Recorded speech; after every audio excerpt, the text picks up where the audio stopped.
time for story time. Welcome, everyone. Let the story time begin. Welcome. It's time for story time. Today we'll be reading from 5-Minute Stories. Today's story is Cinderella. Let the story time begin. Once upon a time, there was a young girl who lived with her widowed father. Eventually, her father remarried. His new wife had 2 daughters of her own. She was mean and spiteful to the young girl, and so were her daughters. They made the girl do all the housework, eat scraps, and sleep by the fireplace among the ashes and cinders. Because she slept in the cinders, they named her Cinderella. One day, a letter arrived from the palace. All the women in the land were invited to a grand ball where the prince would choose a bride. Cinderella's stepsisters were very excited. Her stepmother was sure one of her daughters would marry the prince. She made Cinderella work night and day to make them as beautiful as possible. Cinderella washed and curled their dull hair. She cut and shaped their ragged nails. She stitched their ball gowns, and she polished their dancing shoes until they shone. Cinderella longed to go to the ball herself, but her stepsisters just laughed. "Ha! You go to the ball?" The elder stepsister said. "You don't even have a pretty dress." "How ridiculous," laughed the younger stepsister. "You're always covered in soot and cinders." Well, tears ran down Cinderella's face as she helped her stepsisters into their dresses and jewels. At last, they left for the ball. Cinderella sat alone by the fireplace. She cried and cried. "If only I could go to the ball," she said through her tears, "and be happy for just one night. I so wish I could go." Cinderella had barely finished speaking when there was a sparkle of light in the dull kitchen, and there stood a fairy. "Don't be afraid, my dear. I'm your fairy godmother," the fairy said, "and you shall go to that ball." Cinderella stared in amazement at the fairy. Quickly, she dried her eyes. "Really?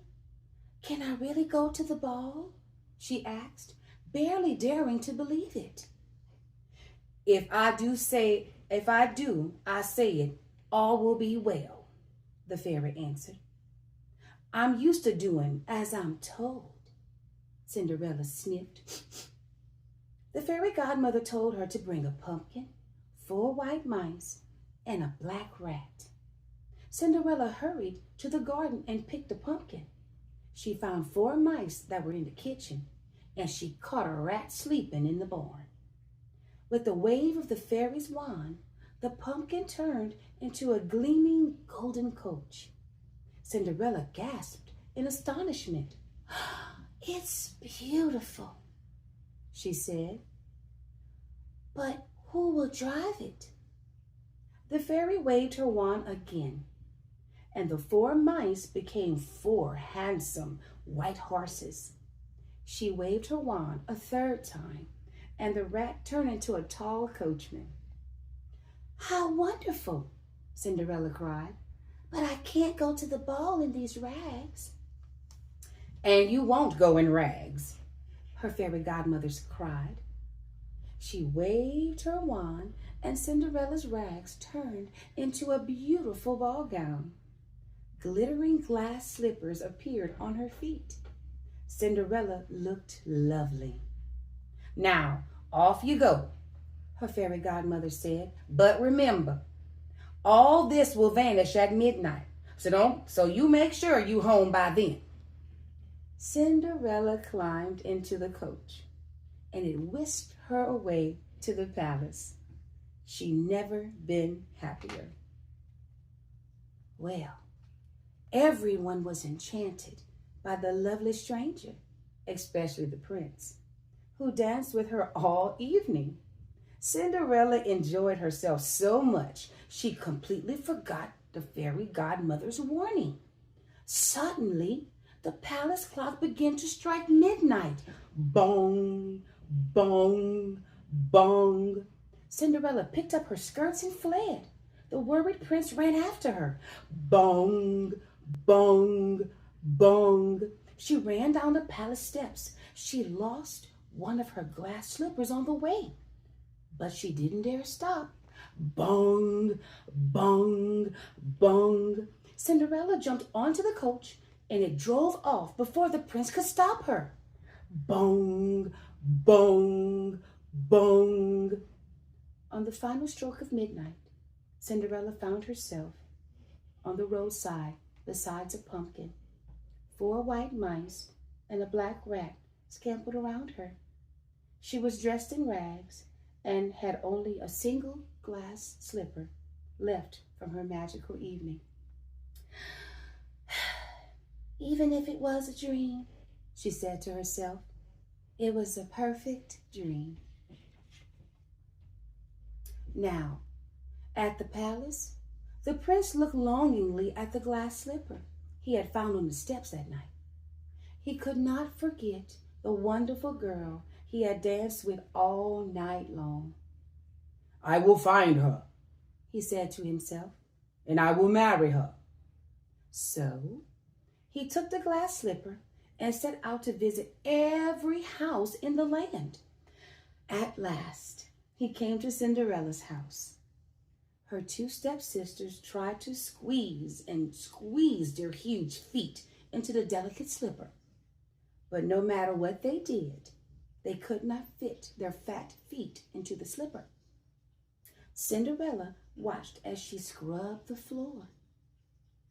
May I try, please? She asked. You? Laughed the eldest. You didn't even go to the ball. Everyone may try, the prince said. Cinderella sat down. Her foot slipped easily into the glass slipper. The prince took Cinderella into his arms. You're the one, he said. Will you marry me, please? Cinderella's stepmother and stepsisters were furious. It can't be her. She's just a servant. She dresses in rags.